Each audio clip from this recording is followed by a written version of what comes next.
Okay, good afternoon, everybody. Thanks for tuning in. I'm Maria Zuber, and one of my responsibilities as MIT's Vice President for Research is to oversee the development and implementation of MIT's Plan for Action on Climate Change.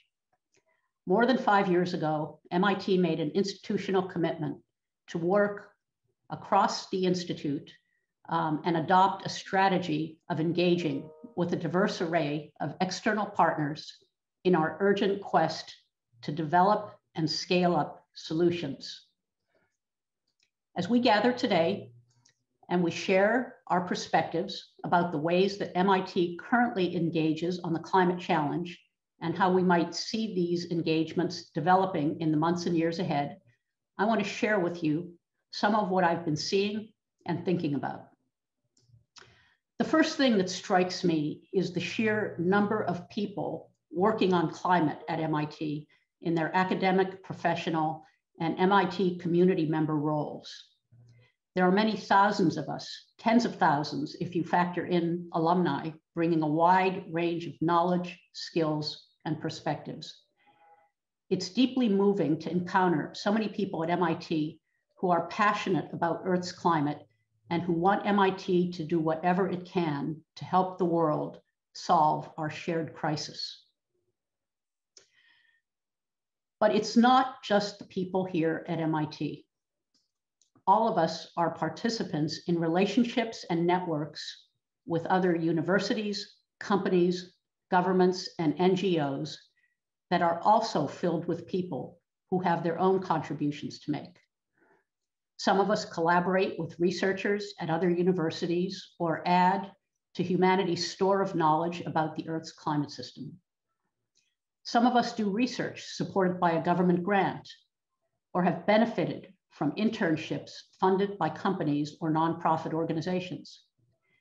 Many of us work side by side with colleagues from all around the globe who share the goal of creating a better future. All of us are citizens who can make our voices heard by the public officials who represent us. I've had the opportunity to attend several of the United Nations conferences of the parties, where the nations of the world meet to consider how we can make progress. Of course, different countries bring their own concerns and interests, but the sense of possibility around humanity coming together to deal with the climate crisis is palpable and inspiring. I'm hoping to attend this year's conference in Scotland this November, and I'm delighted that the United States will again be a full participant in these discussions, re-engaging with the rest of the world to find solutions to our shared problems. So today you're going to hear from a cross-section of our MIT community who are each in their own way involved in a complex web of engagements around climate. This is as it should be. The problems are too big and too interconnected for any one institution, even this one, to solve alone. We will only succeed if we work together. At MIT, we know from experience that tackling hard problems is possible. Doing our jobs and staying in touch with each other while confined to our homes during a global pandemic was not on any of our bingo cards at the beginning of 2020, but we have done it thanks to technologies that were the stuff of science fiction not too long ago. We're beginning to emerge from the pandemic thanks to the fastest ever development of new vaccines and an extensive distribution network to get shots into arms. And while all of this has been going on, we managed to land another rover on Mars, this one carrying a helicopter. None of these things was accomplished by any one scientist, one engineer, one agency, one company, or one institution working alone, but through the cooperative, interlocking efforts of many. This is why we engage with others on climate and why we must continue to do so. So I'm now going to turn the podium to John Fernandez, the director of MIT's Environmental Solutions Initiative, who's going to introduce the first panel. Take it away, John. Great, thank you, Maria. Hello, I'm John Fernandez, Professor of Architecture and the Director of the Environmental Solutions Initiative. Welcome, everyone. Thank you for joining, and I hope you enjoy the conversations during the next couple of hours. This second engagement forum of this spring is comprised of 3 panel discussions organized along 3 ideas. The first idea is that MIT is an incredibly diverse and intellectually rich community. Through this diversity and breadth of knowledge, we learn a great deal from each other across and between the faculty, staff, students, alumni, and other friends of MIT, enabling learning and prompting discussions across many units at MIT has been and will continue to be a priority. An essential element of MIT's core mission is advancing the education needed by society. So the first panel is going to talk about engaging in learning. We will be discussing the various ways we're promoting education about climate change and sustainability generally. The second idea is that we are moving forward productively on climate change in the best possible way here at MIT. Maria alluded to it, it's an all of MIT approach. As you'll see on these 3 panels, this all of MIT approach is already flourishing with a lot of MIT engaged in many, many different ways with many different partners. In particular, how we engage in the energy transition, including the social and economic consequences of that transition, will benefit from broad participation across MIT. So the second group of panelists will talk about engaging in the transition. They'll discuss their personal and professional experiences in doing just that in a variety of ways. The third panel is engaging in an uncertain future. While there is widespread consensus on how much and at what rate greenhouse gas emissions need to fall in the coming decades, how this is going to happen still entails a great deal of uncertainty. And this uncertainty is both a font of opportunity and a potential source of unintended effects, especially with respect to social, economic, and cultural trends. So the third panel will discuss the nature of this uncertainty. It's already a topic of conversation happening across MIT and involving a broad range of individuals and fields. So we hope you'll enjoy these discussions. At the end of the third panel discussion, we have Professor Richard Lester, Associate Provost for International Activities, offering closing remarks. I want to actually extend my heartfelt thank you to all the panelists for participating today. Thank you for your generosity of spirit, time, and energy these past few weeks in crafting this event. During the 3 sessions, please submit questions, and we'll try to answer some of them. Submit them by scrolling down on your screen and entering your question in the Slido field underneath the live stream video. So now, on to the first panel, engaging in learning. So first, we're going to begin with introductions. You've already heard from me, and we'll go around the panel with your introductions, self-introductions. Tim, if you could begin. Hi, everyone. I'm Tim Gutowski. I'm professor in mechanical engineering. It's a pleasure to be here. Kate. Hi, everybody. I'm Kate Trimble. I'm the Senior Associate Dean and Director of the Office of Experiential Learning. And Fernández. Thanks, Tim. Thanks, Kate, and thanks, John. My name is Pervez Agwan. I'm a second-year graduate student here and the co-president of the MIT Energy Club, one of the largest student organizations on campus. Great. So I've alluded to these sessions being conversations, and that's what we're aiming for. So the way we're going to do this is we're going to start off by asking each other questions, and that's been part of the work of the last few weeks on deciding and crafting these questions for a rich conversation. So I want to start off with Tim. Tim, you've been teaching a class called Solving for Carbon Neutrality at MIT with our good colleague, Julie Newman, director of the MIT Office of Sustainability, for the past several years. In fact, I gave a talk in that class yesterday on embodied carbon in buildings.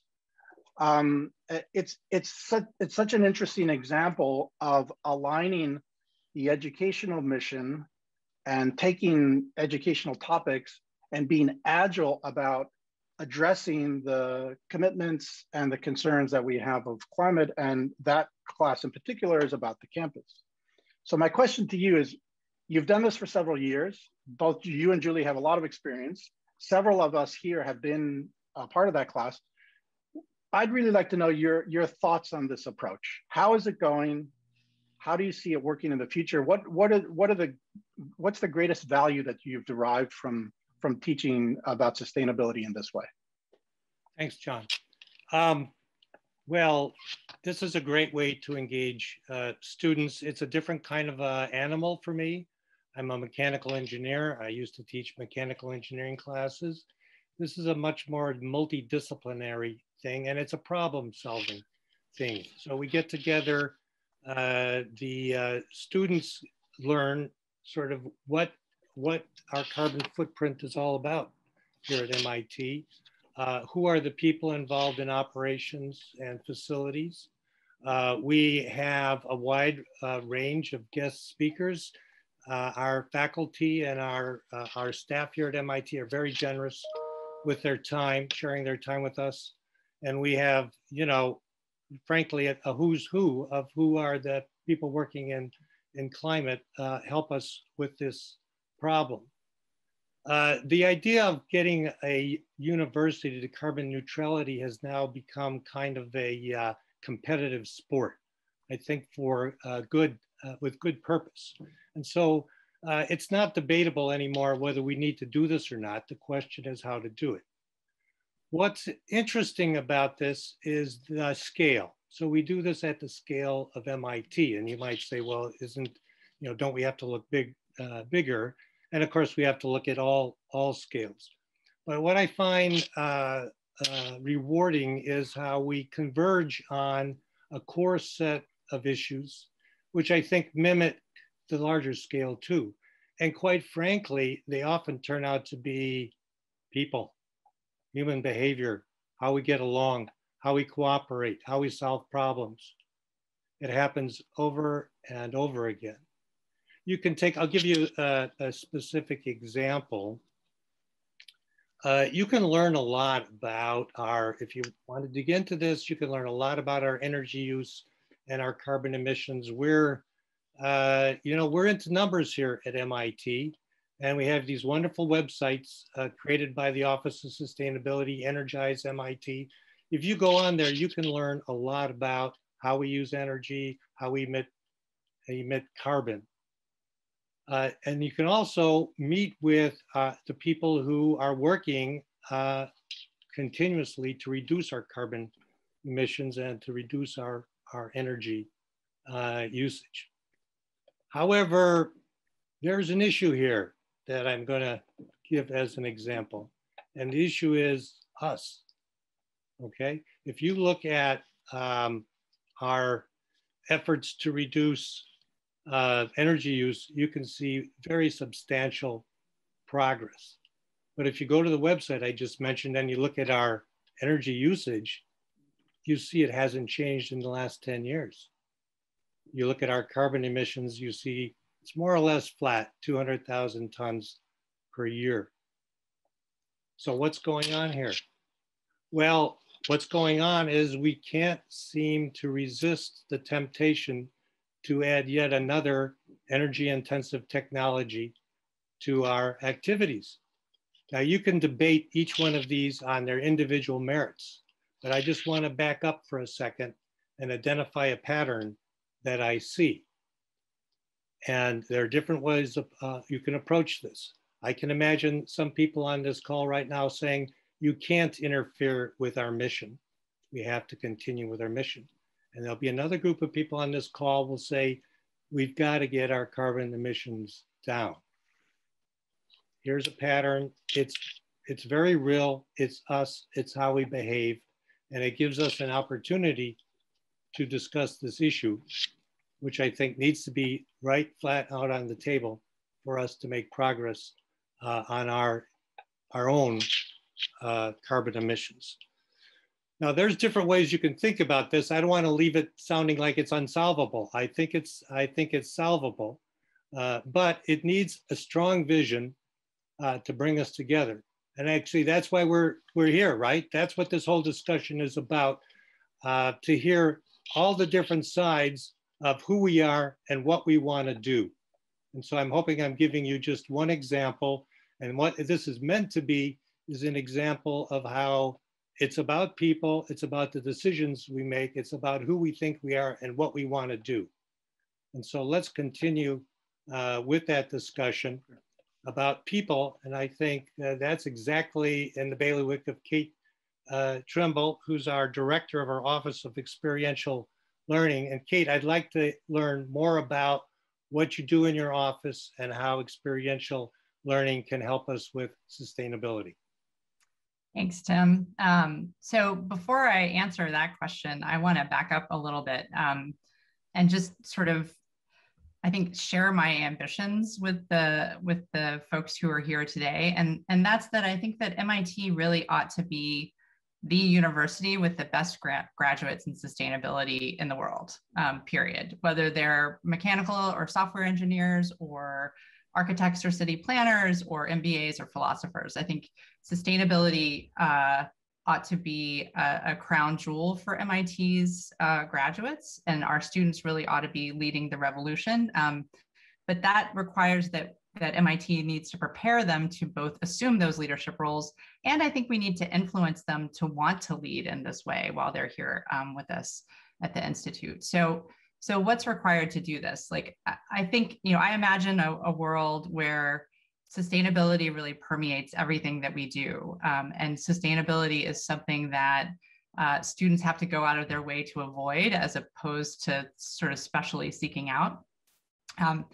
And so thinking about like what the learning outcomes are that we need our students to have by the time they graduate to be sort of top of class global reputation leaders, revolution leaders, are both, the learning outcomes are both disciplinary, the disciplinary knowledge that you need to sort of invent new technologies, but also change-making skills. And I think everybody here understands that the pure scientific fix alone is not going to solve climate change. And Tim sort of alluded to this.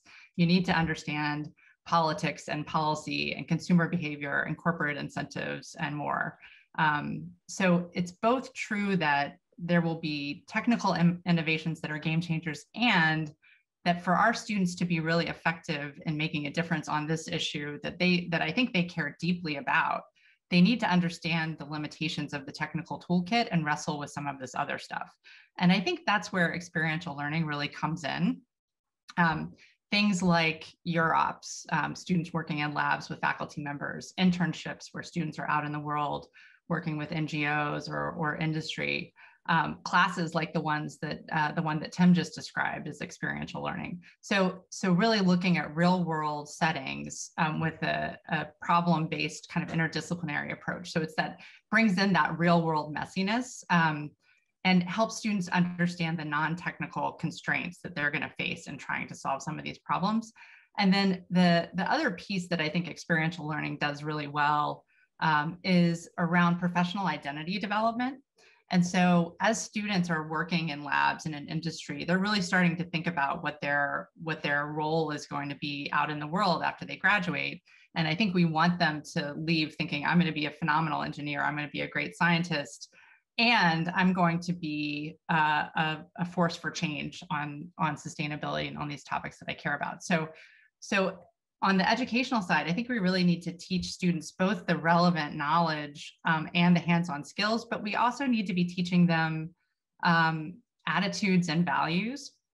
And I think that universities are sometimes a little squeamish about this area, but they shouldn't be. And I have a slide that I have been sort of toting around with me for the past year and a half that's become known as the chart of doom, that looks at some MIT student survey data. And it shows that that MIT undergraduates are less interested in civic or political or community engagement, or less interested in working for political change when they leave MIT than when they arrive. So 4 years at MIT is producing graduates who are less inclined to be engaged in these issues, to be working for social and political change.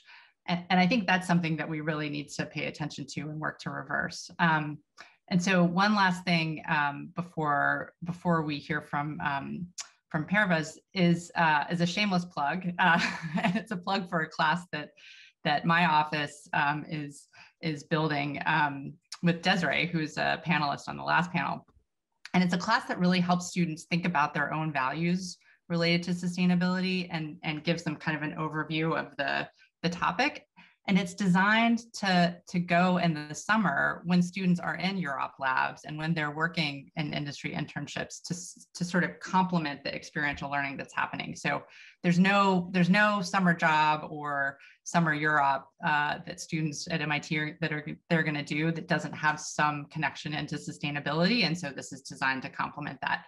So it's a 3-unit class that's called Experiential Sustainability, and the website you can go to learn more is elo.mit.edu/experiential-sustainability. So thanks for letting me throw in a public service announcement there. But shifting gears a little bit, I think one of the things that is a big part of learning at MIT is what students design and do for themselves with no meddling or interference from pesky faculty members or administrators like me, through student organizations and clubs. And Fernández is deeply involved, I know, in the MIT Energy Club. And I wonder if you can tell us a little bit about the kind of learning and activities that are going on there and in other sustainability-focused student organizations.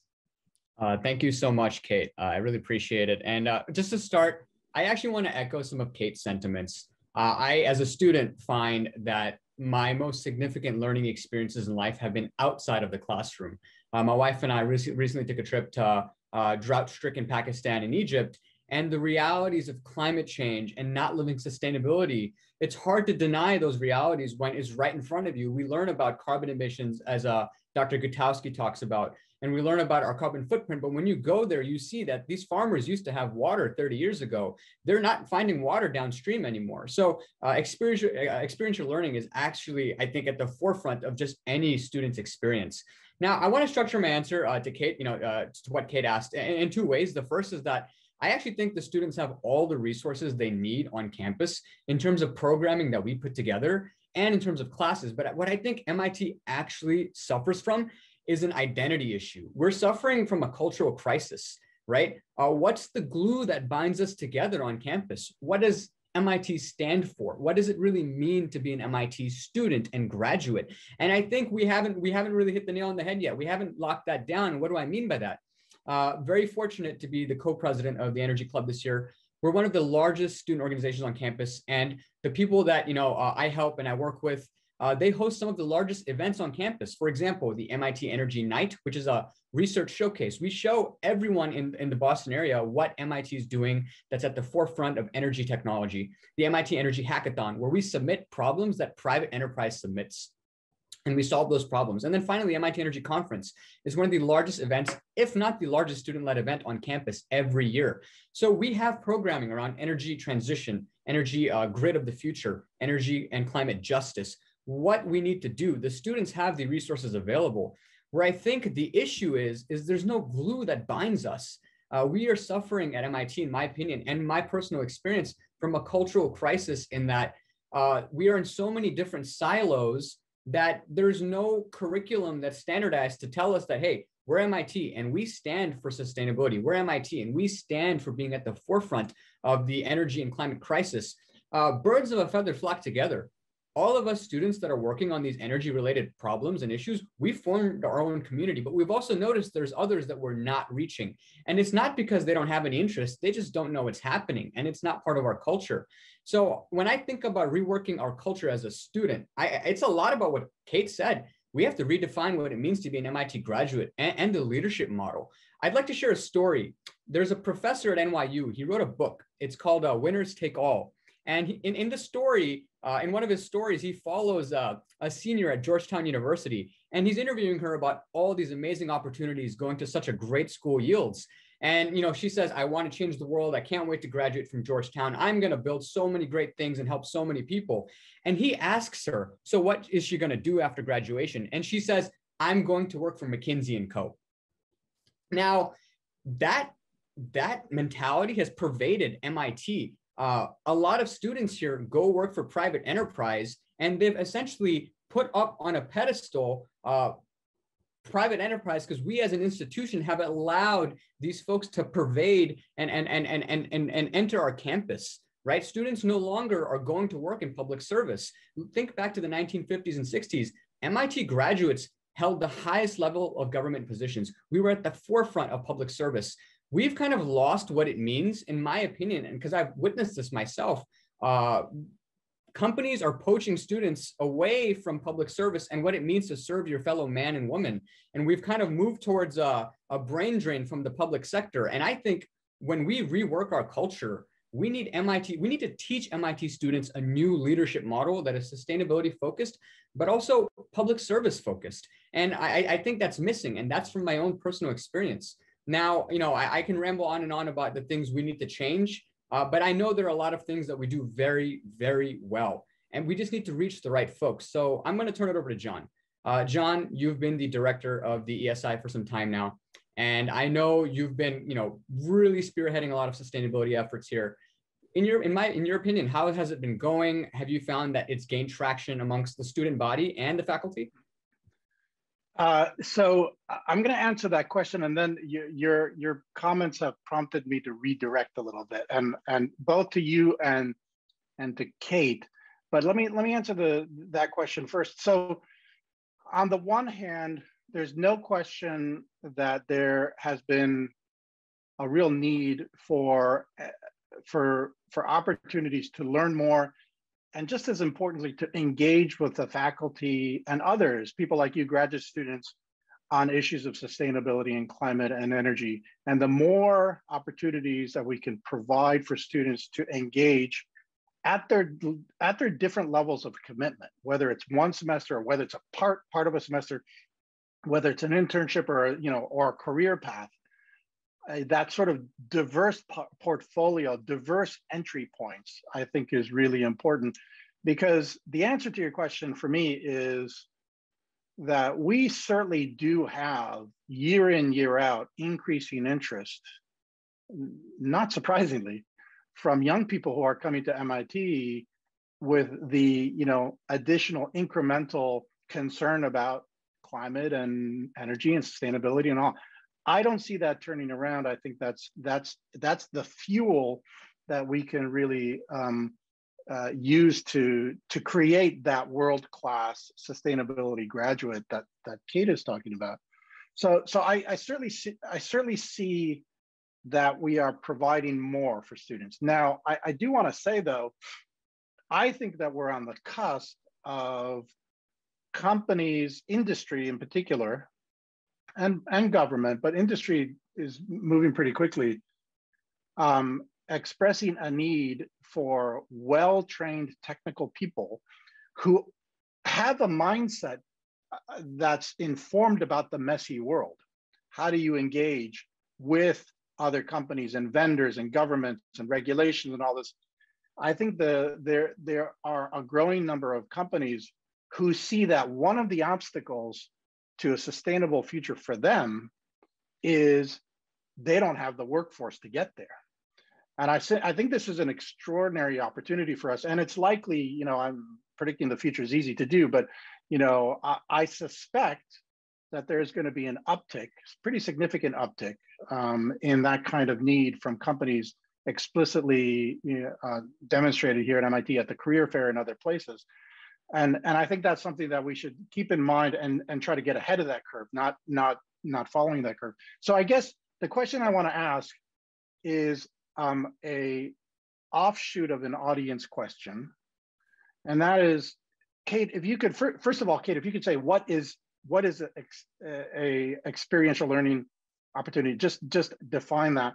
But then if you could say a little bit more about how can MIT support those students who already have strong values and attitudes about climate. How can we do better to support them?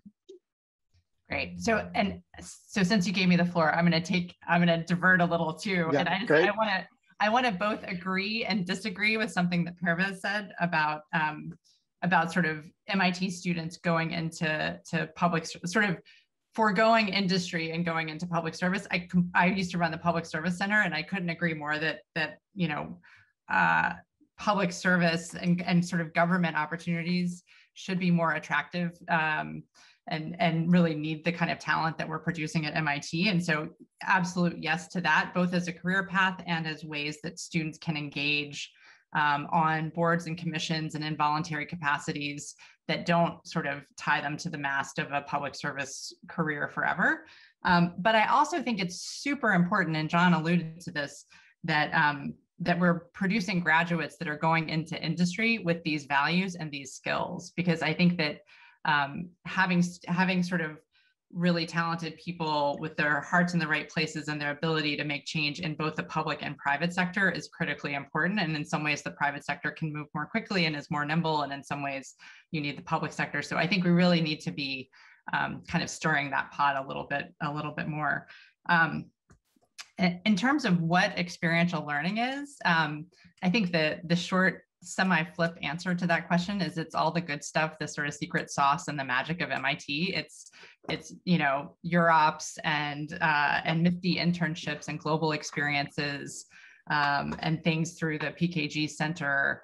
But it's really sort of structured, hands-on, real-world learning. So it's applied, it's not sort of theoretical, you're not sitting in a lecture hall. Again, I think Tim's class is an example of experiential learning because they're tackling a problem that has real world consequences and stakes. But it's something that MIT does exceptionally well.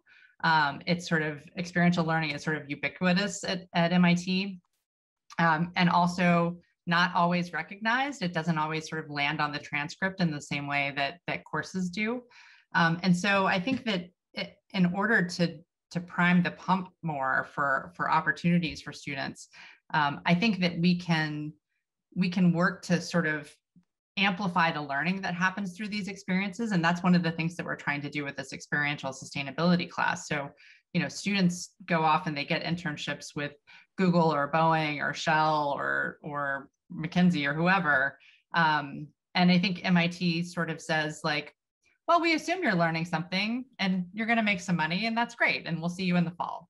But I think that there's an opportunity with topics like sustainability and like ethics to really wrap around these experiences much more tightly, so that we're kind of complicating what they're learning. We're challenging them to ask different questions while they are out in the field, while they're trying on these careers and having these experiences. And so that's one strategy that we're taking. I also think that we can do a better job of financially supporting some of the public interest opportunities that really can't pay our students, can't pay our students at all, much less compete with the Google summer internship. And so I think we can try, if not to level the playing field, at least to make it a less steep grade to get to some of those opportunities. So thank you so much, Kate, for that answer. It leads me to, Tim, I want to ask you about, since you've been teaching students on a very applied problem, the sustainability of our campus, what do you see as the critical components of learning about sustainability? Because you have a class comprised of students who are coming from a range of different departments. And so is there a common set of critical components that you can identify that are essential to a sustainability education? Well, I've been teaching a class on carbon neutrality, which is a subset of sustainability, and it's sort of easy entry path. Anybody who's looked into sustainability, it's an easy word to roll off the tongue. It's far more complex to say, what is that?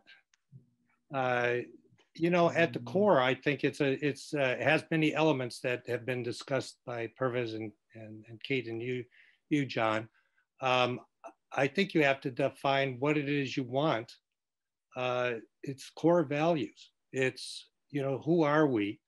I agree with Pervez that I've been here 40 years and I've seen the culture change. I mentioned this to you, John. When I first came to MIT in building 35, we had 4 bathrooms and they were all men's. Okay, it's not like that anymore.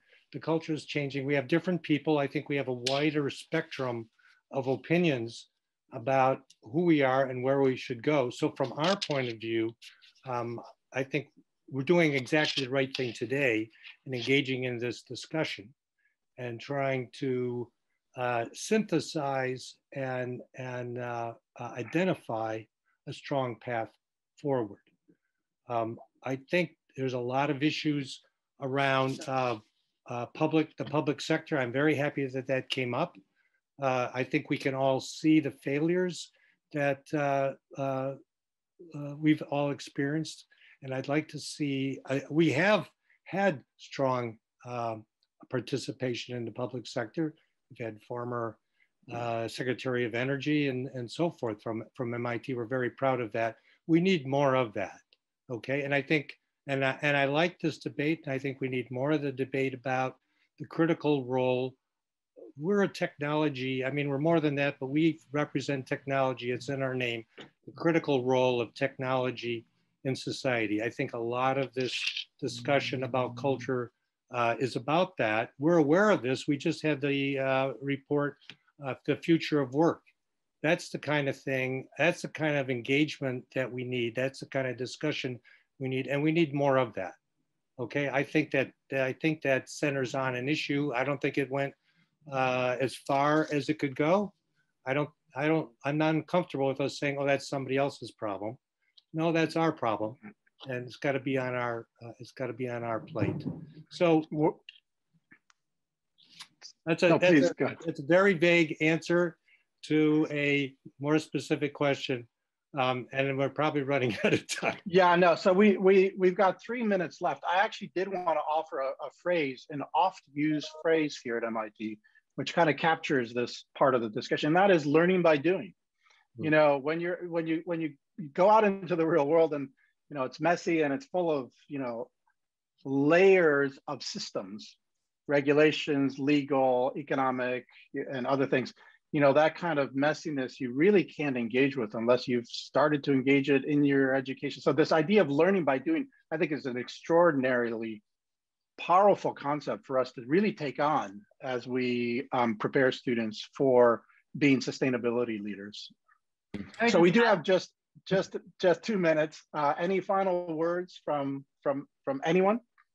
So I would build off of what you just said, John, about that there's a ton of learning by doing happening at MIT, but there also needs to be learning by reflecting on that doing. And I think there's more that we could do to help students process what's happening out in the field and connect them with each other and connect them to sort of rich conversations like this that would really, you know, give you an increment above and beyond what they're already getting.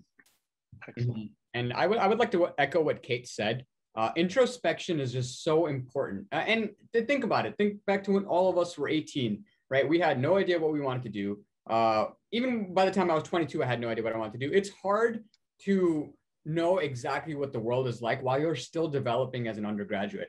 And when we think about teaching undergraduates and graduates, I think something that can't be taught sometimes is forced introspection through experience. So when you combine Kate's experiential learning with the curriculum change, a curriculum change that forces deep reflection, self-understanding, then really can our graduates come to the understanding that we have to be sustainable, right? We have to be climate conscious. And third, most importantly, why is it that I'm gonna go work at this place that I think is making a difference? What does that mean? The problem we're suffering at MIT is we're allowing these for-profit enterprises that really put ESG not at the top of their list if it impacts their profit, and we're allowing them to impact our 18 to 25-year-olds. And this is an age where people are really malleable. If we as an institution come together and we have a mandated, required climate and sustainability course, and then a second semester, I think everyone could take a cue from the MIT Leadership Center and Professor Nelson Repenning,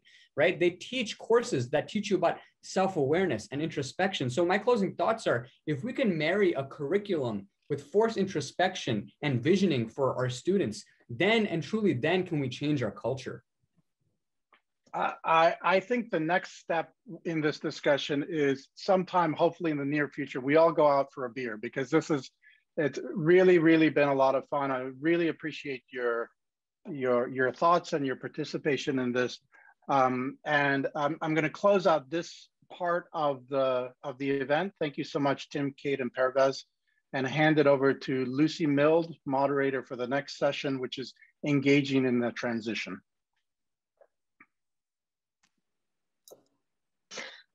Thanks, John. My name is Lucy. I just graduated from MIT in 2020. I think I'm going to be a great example of a lot of the things the last panel was talking about. I studied mechanical engineering and I'm now working at a wind power startup. But first, this panel is going to do a quick round of introductions.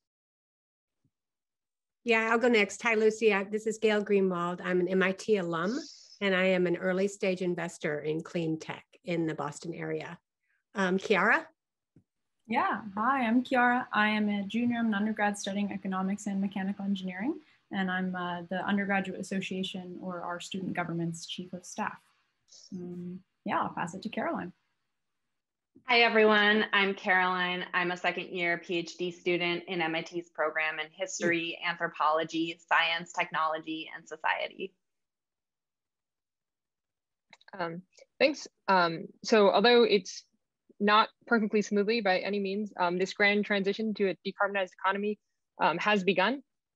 This panel is going to talk about our personal experiences in the ways that we've been able to participate in this transition so far through academic research and other activities on campus, and also our careers and business investments since then. So with that, I'm going to start with a question to Gail. How have you been personally involved in this transition? And from that experience, what would you most like to see in the new climate action plan? Yeah, okay, thanks, Lucy. Pleasure to be here. As I said, my name is Gail Greenwald. I am an MIT alum with an undergraduate degree in chemical engineering and a PhD from Berkeley.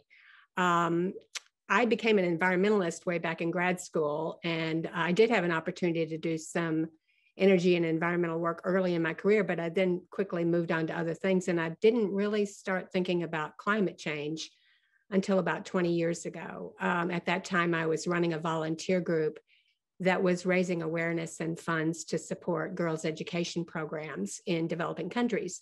And a friend of mine who was supporting it said, "This is great, but you're an engineer. You should be working on climate change."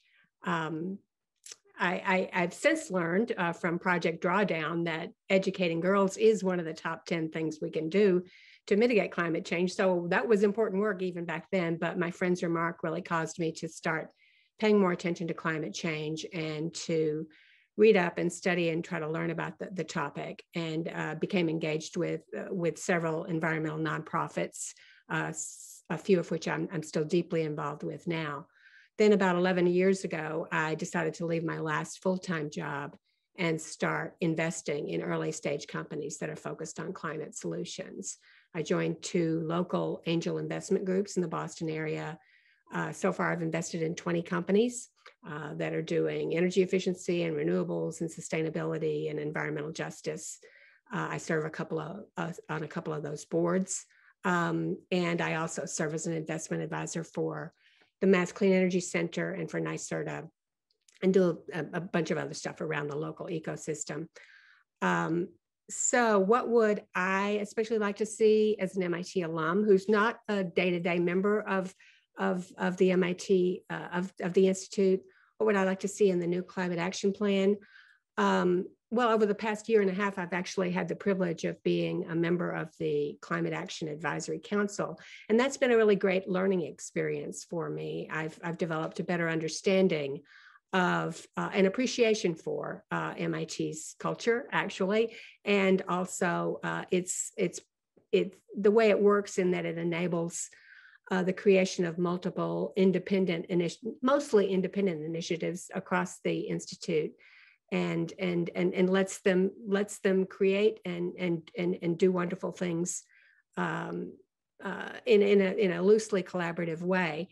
Most recently, things like the MIT Grand Challenges competition, and the most recent thing I'm learning about recently is the Climate and Sustainability Consortium. I think these things are all really terrific. That said, I think this also maybe does connect with what we were just hearing from the previous panel.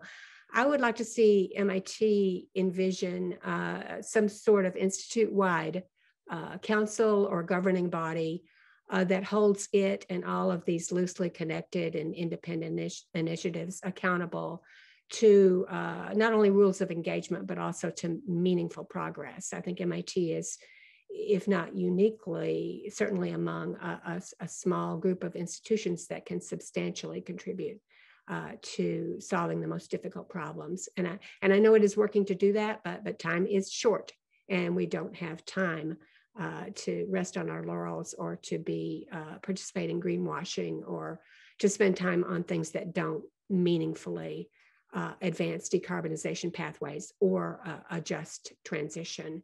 So I would see this not really as a static set of standards for engagement, but rather a holistic and living and continuously improving effort to raise the bar on engagement for MIT and to assess and report transparently on the impact in an objective and fact-based way. So that is what I am hoping to see.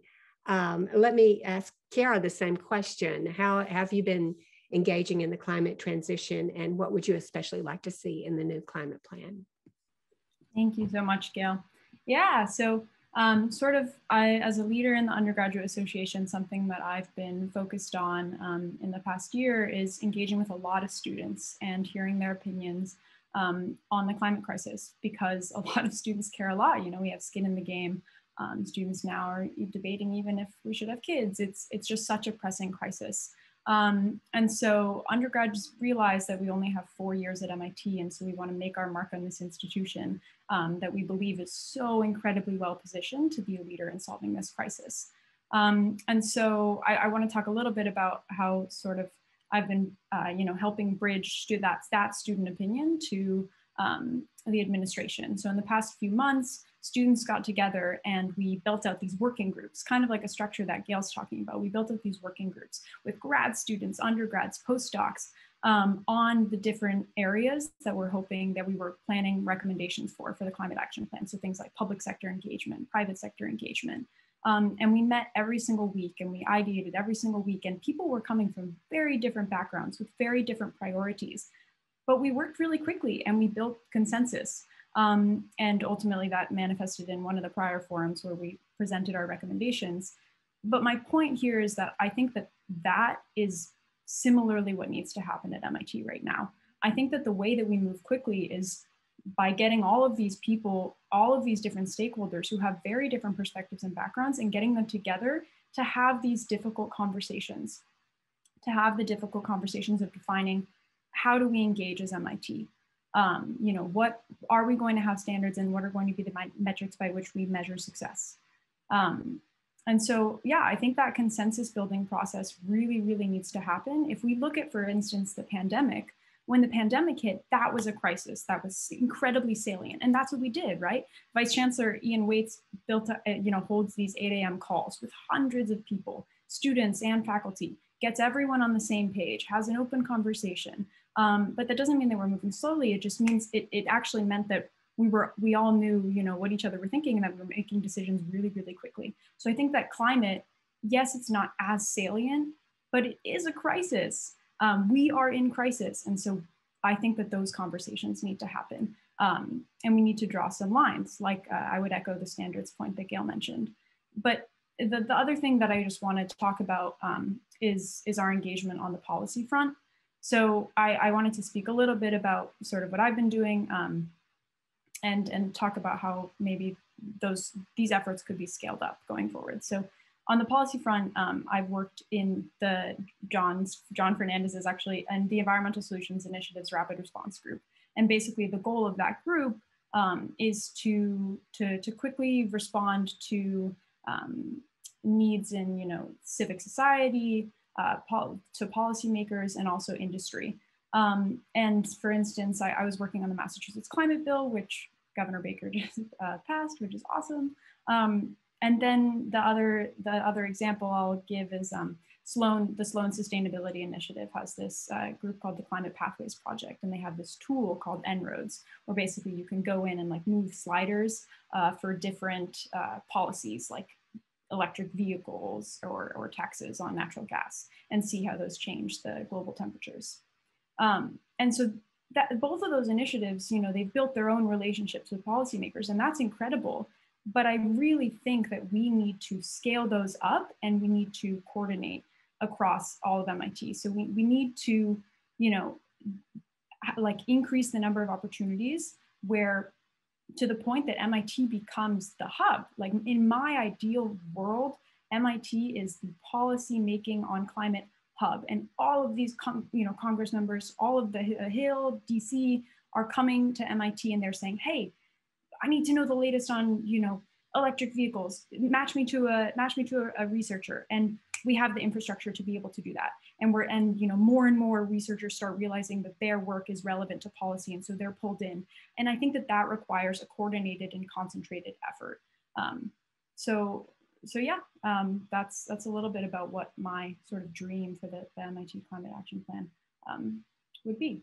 And with that, I would love to similarly, Caroline, I know that you do a ton of stuff, and I'd love to hear more about it, and also hear what you think ideally the Climate Action Plan would include. So I'll pass it to you. Great, thanks, Kiara.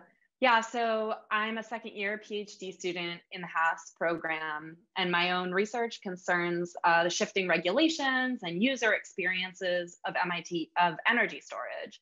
And I've also been involved in a number of projects through the ESI that have to do with sort of engaging communities around climate transitions, and particularly around climate justice. And these include a project in Western Pennsylvania to engage communities around transitions away from the coal industry, as well as a project in Colombia that works at the intersection of racial justice, climate justice, and biodiversity conservation.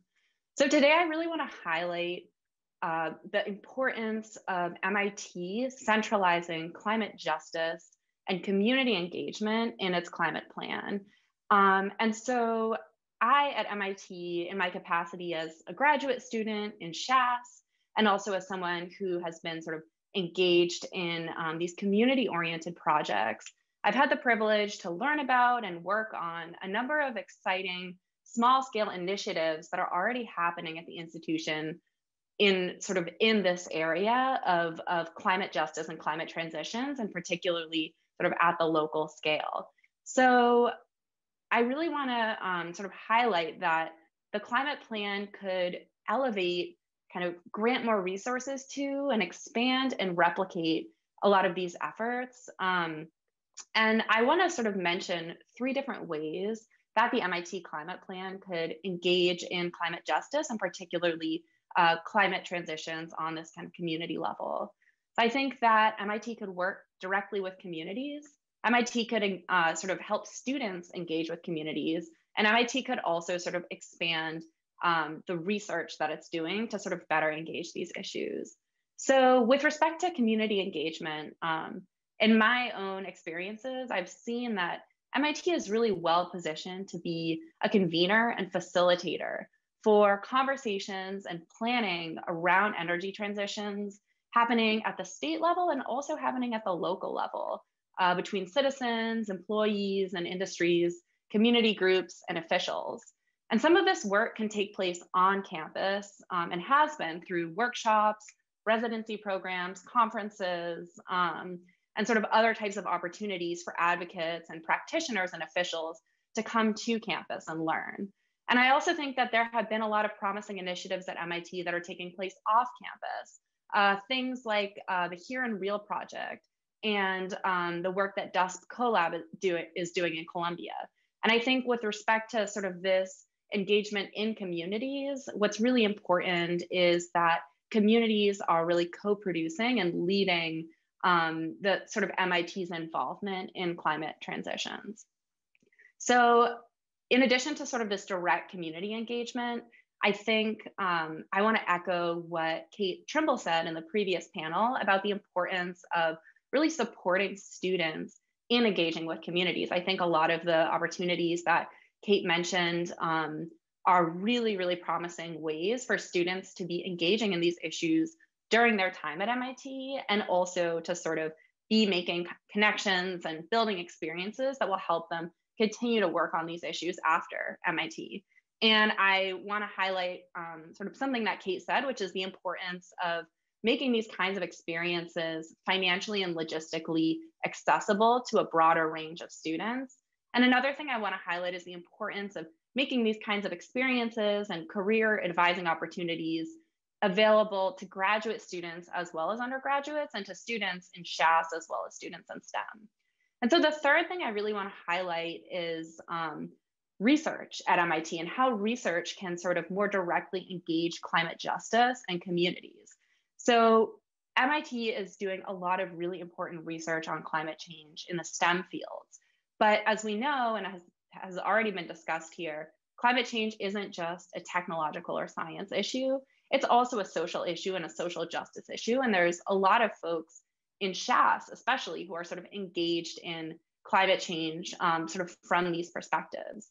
And in the fall, around the sort of climate grand challenges initiatives, there was a lot of energy and ideas and discussion that kind of emerged regarding potentials for collaboration across STEM and SHAS to sort of address climate issues with this kind of unified perspective of kind of science and sort of social justice and climate justice. And I think these types of projects can and have taken place through jointly taught classes, through opportunities for graduate students and postdocs, and through shared research initiatives. And I think that some of this energy around the climate grand challenges could really be harnessed, and some of those ideas be further developed in the climate plan. So with that, I want to turn it back to Lucy and ask, how have you been engaging in the climate transition? And what would you like to see in the new climate action plan?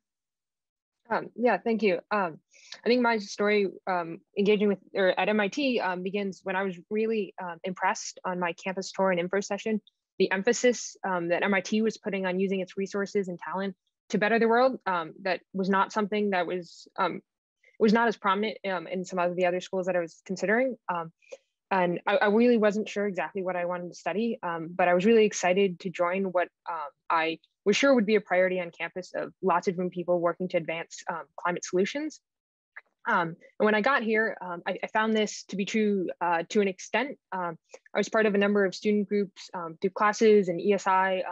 I worked with a lot of professors and students who were, they were working on things as varied as like brand new technologies to what public policies would be the most effective.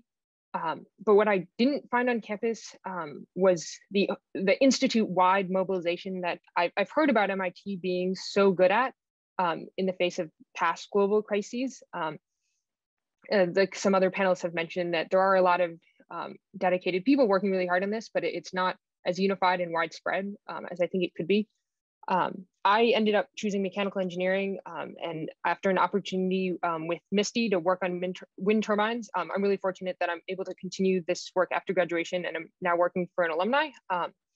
As for what I'd like to see in the climate action plan, I'm really glad that we're having events like this. I think it's really important for the MIT community to be able to discuss what is important to us and what we think ways that we can get better, and what should be in plans like these that are going to affect the whole institute for a number of years. And so I also think it's really important we remember the conversations that were happening on campus that led to the first climate action plan, that one being in 2015. Students had started a debate on campus on whether or not we should be having criteria for the companies we collectively invest in. And after a lot of engagement, there's a lot of public debate and open dialogue on campus. The original climate action plan ended up recommending that we continue to work closely with these energy companies that hopefully would be leaders of the transition, and we should work with them, the ones that are throwing like their whole weight behind this transition, trying to transform themselves for this coming decarbonized economy, and that we should also work with the ones that are really dragging their heels and might even be lobbying against climate plans. A lot has changed between now this conversation in 2020 and those conversations back when in 2015 the Paris Climate Agreement was brand new. And so looking back over the last 5 years, it's hard to know what MIT should be celebrated for and what we really need to improve this new iteration of the plan, because we really don't have metrics. This has come up a couple of times in this panel because I think the MIT as a community as a whole is used to looking at data, and we should be making data-driven discussions, but it's really hard to have to evaluate your progress if you're not even sure what exactly your goals were. So I think the new climate action plan, it's really important that we set things that we can achieve and set things that we can measure. So, maybe that's as simple as just how many meetings we have with these companies we're engaging with. But I think we should be setting high standards for our transition on campus, our emissions and our research priorities, but also have similar high standards for the partners that we're going to engage with as well. And now we're going to take questions from the audience. So I'm going to start with this one. Any thoughts on preparing MIT students to help create climate solutions that establish the decision-making and ownership power of historically marginalized communities? This is open to anyone on the panel. Yeah, I mean, I guess I'll just start. I would agree. I would kind of second what Kate said in the previous panel. I really think that it starts with opportunities to engage with communities and to do so in a supported and a supported way that also provides room for reflection with other students and with faculty members. And I think those opportunities to really work with local communities and understand, how climate change is already affecting frontline communities and how different kinds of solutions can affect different communities in different ways, and the importance of sort of building ethical considerations into different kinds of climate mitigation and adaptation measures as well. So I think it really kind of starts with having those kind of opportunities for on the ground, practice-oriented research and experience as sort of a way to kind of attune students to these issues. I completely agree with what you just said, Caroline.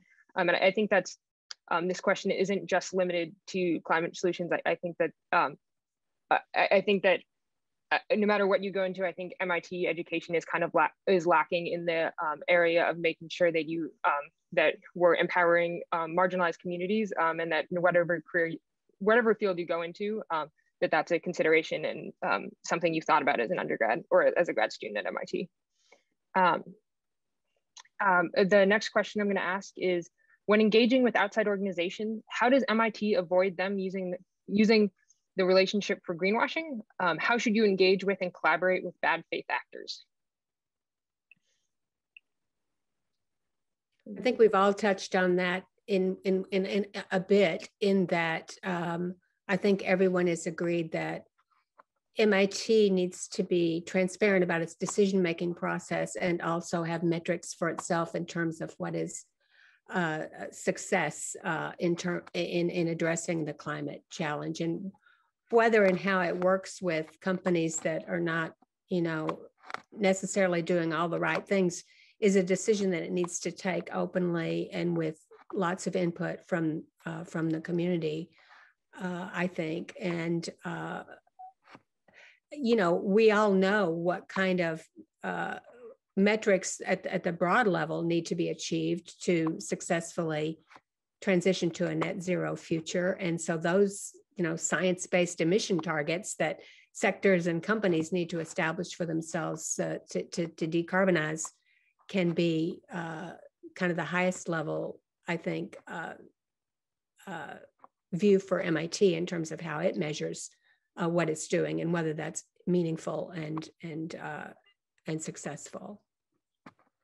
Yeah, I'll just echo that. I mean, I think that this can be an iterative process. So, I mean, companies will change over time as we learn and as we develop. And so I think we can say, we're willing to work with you, but we really need to be judicious with where we choose to invest our time and the great minds of MIT. And so, if you're not adhering to XYZ, then we just think that it's more worthwhile to go and work with these companies that are really promising.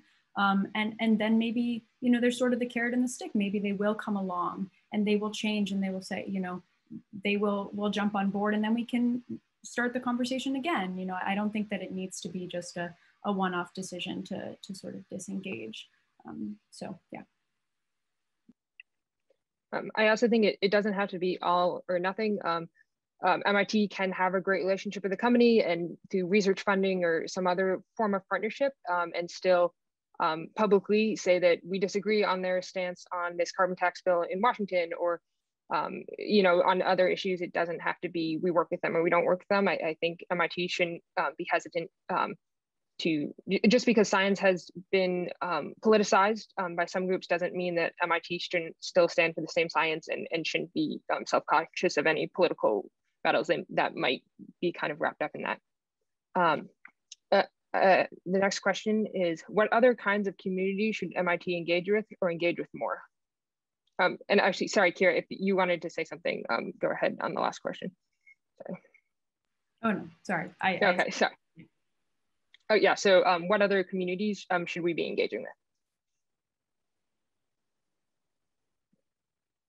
Yeah, I mean, I think I sort of spoke to some of this before, but I think that we can look to some of the work that the ESI has been doing, as well as the PKG Center and some other kind of organizations on campus.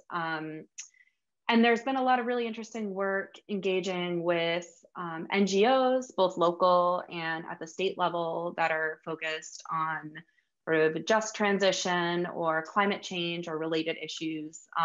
There's been a lot of really interesting work also engaging with local officials and kind of practitioners in local government, as well as in the state government.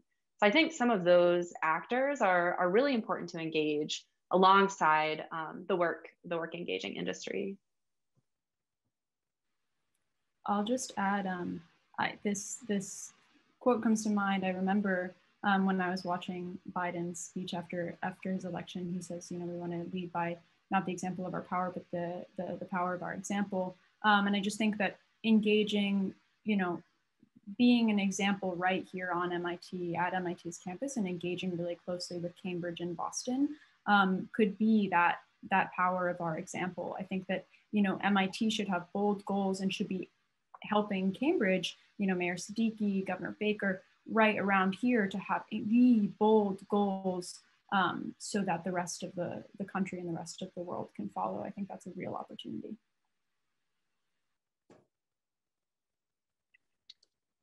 We have just a couple minutes left in this panel. So the last question is, a lot of people in regions that will be hurt by the transition don't think climate change is a big deal. How do you engage in those areas about a transition with people who don't see a problem in the first place and may even actively resist it?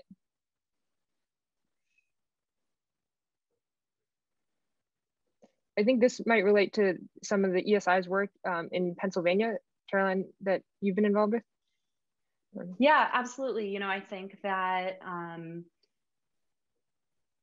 climate change is an issue that touches a lot of other issues, including poverty and economic security, including sort of environmental contamination, including politics. And I think that there's a lot of ways to engage communities around climate change by engaging in the values that matter to those communities. And I think what we've seen in Pennsylvania and with the Here and Real project more broadly is that, these are issues that people care about and that are affecting people, but it's important to really understand the kind of parameters of local conversations and sort of enter into those and kind of engage with communities on their own terms. So in Pennsylvania specifically, there's a lot, the sort of decline of coal is a really, really big sort of factor in the community. And a lot of people are really concerned about losing their jobs, about local budgets being depleted, local school budgets being depleted. So kind of coming in from that angle has actually, been able to kind of get the attention and interest and involvement of a lot of actors that, you wouldn't necessarily expect to, to engage on these issues. And so it's actually been a real success there. I'm also hoping we see something similar to what we've seen with the COVID vaccine, in that as it's been rolled out and as more and more people are figuring out the advantages of being protected, then the level of approval of doing it and willingness to get vaccinated is going up commensurately. And I think with things like Biden's infrastructure plan, so many elements of that are job creation elements, there are economy boosting elements, there are, there's just so much to like about it in addition to the climate impact that I'm hoping that as we get this ball rolling again, finally, and start making progress on some of these areas, we will see public approval and buy-in also increase. And unfortunately with that, we're just about out of time. So I'm going to pass this back to John. Thank you for everyone on this panel, and thank you for watching this event.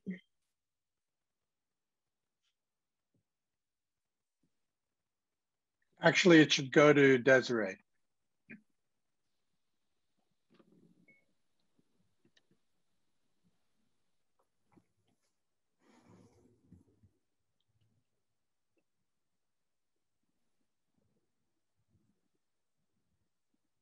Desiree, please go ahead.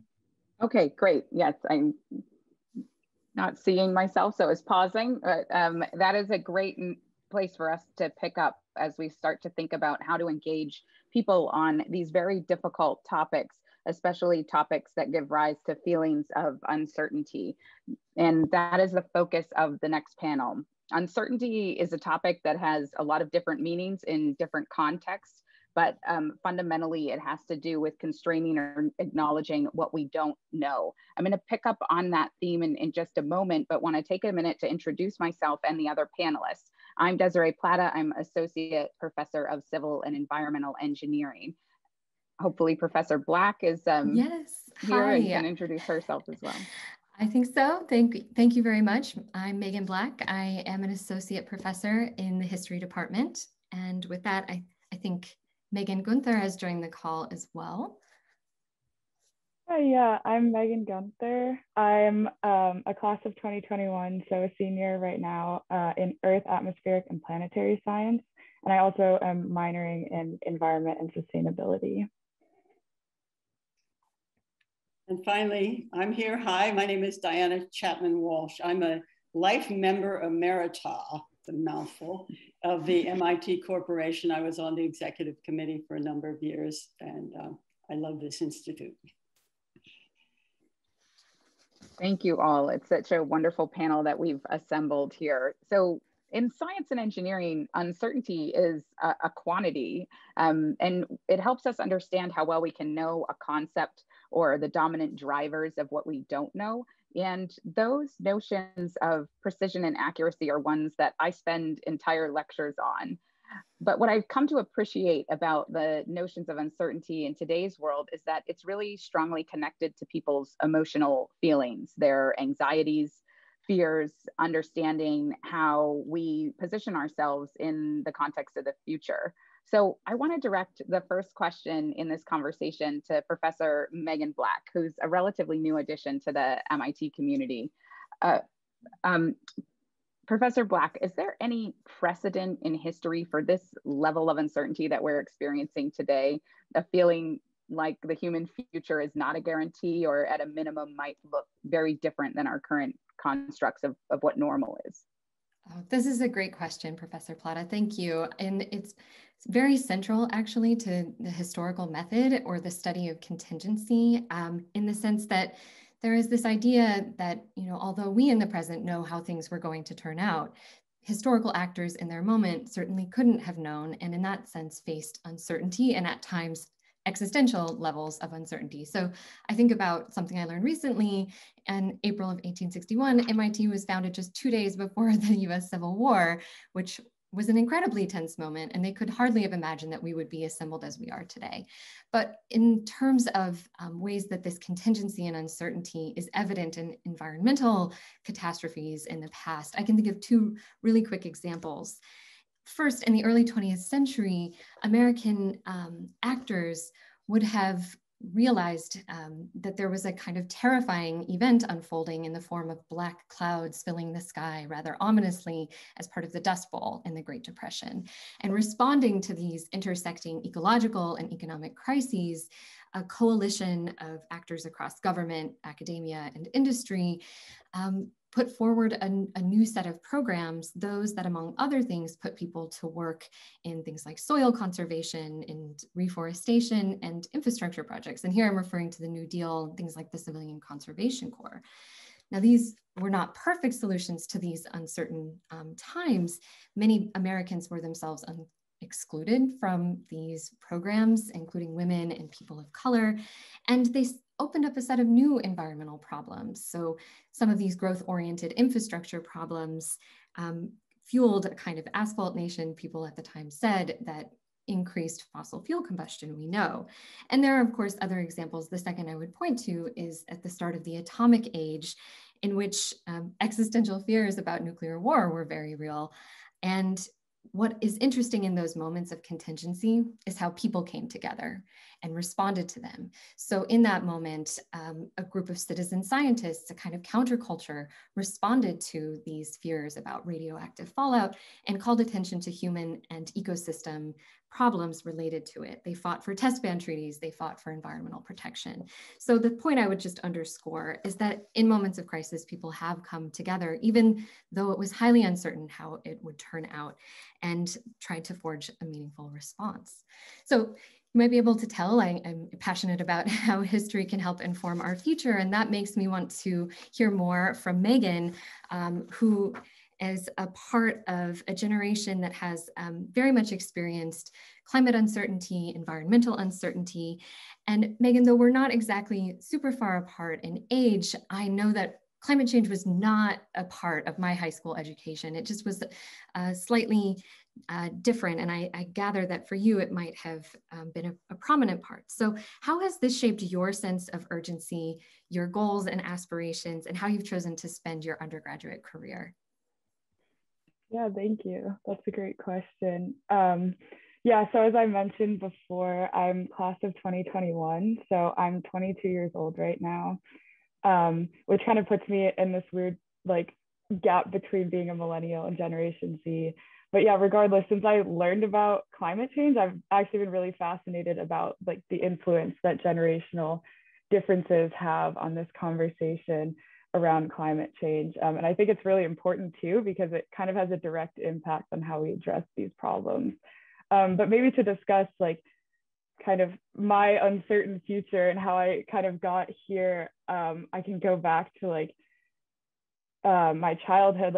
During my childhood, I didn't really hear much about climate change. I kind of heard whispers of global warming and didn't really know what that was about. And then in high school, I happened to take an earth science class. It wasn't required, but I was interested. And in that class, we spent the last 2 months of that year learning about climate change, and then doing a research project that culminated in a symposium. So everyone did a bunch of different research projects on climate change. And so when that class ended, not only had I realized I absolutely loved earth science, and that's kind of what facilitated me to become an earth science major, but I was also really fired up about climate change, because I just was really learning about this as a sophomore in high school, and I'm how have we known about this for so long, and why is no one doing anything? Why haven't our parents done anything? And then I was kind of met with interesting responses from people older than me, where I'd be hey, I think this is a big problem, maybe this is something I want to pursue in college.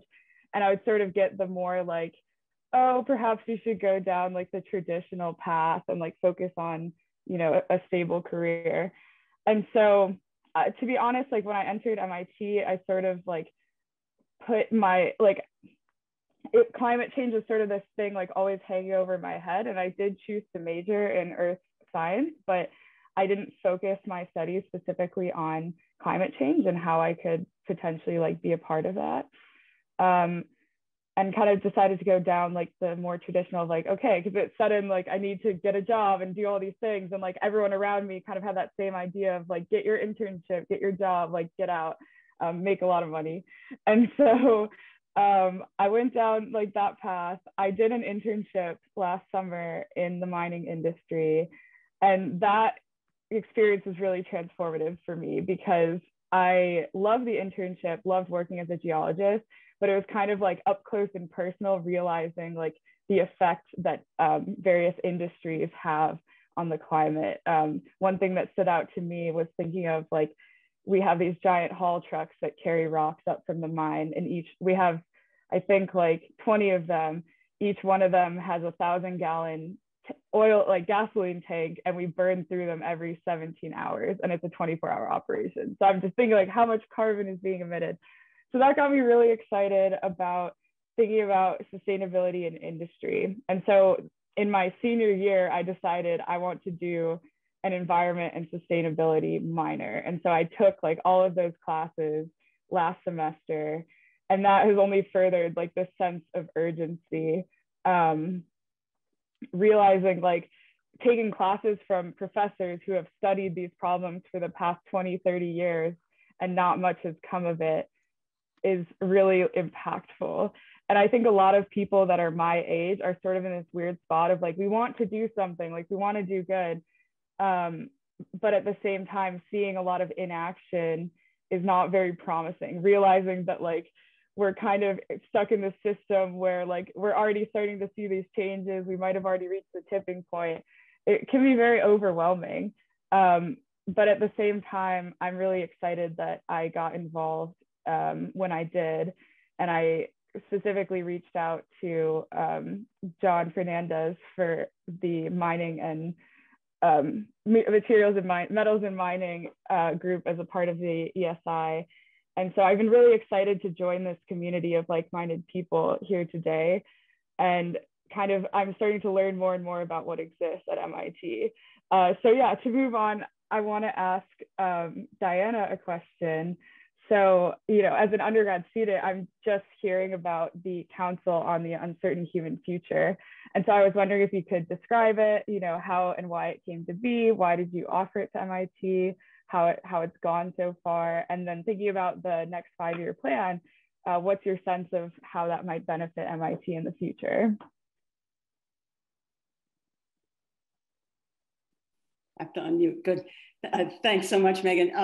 And I will answer your question. I just have to respond also to your comments because I was very moved by them and very conscious of this intergenerational issue. I think our panel may have the widest span of generations of any, and it's so important. We'll come back to this discussion about generations. I want to say something about the Council on the Uncertain Human Future, but one of the things it does do is bring the generations together. And so we'll talk about that. And I'm just so glad to hear your story and that you're here to work on this because I know you'll make a big difference. So yeah, you wouldn't have heard much yet about this new initiative, the Council on the Uncertain Human Future. It started only last spring. So far, faculty and staff from MIT have participated, but not yet students. We hope and I hope that we'll make that opportunity available to students soon, and I think we probably will. Many from other colleges and universities have participated, have found it very meaningful, and I have no doubt that MIT students will too. It came to MIT to answer your question because I was on the MIT Corporation, as I said, and on the executive committee, and also on the Climate Change Advisory Committee. We've just heard about that too. And I was doing those things at the same time that I and a colleague and a dear friend, Sarah Bowie at Clark University, were watching the spread of this forum that she and I had invented together.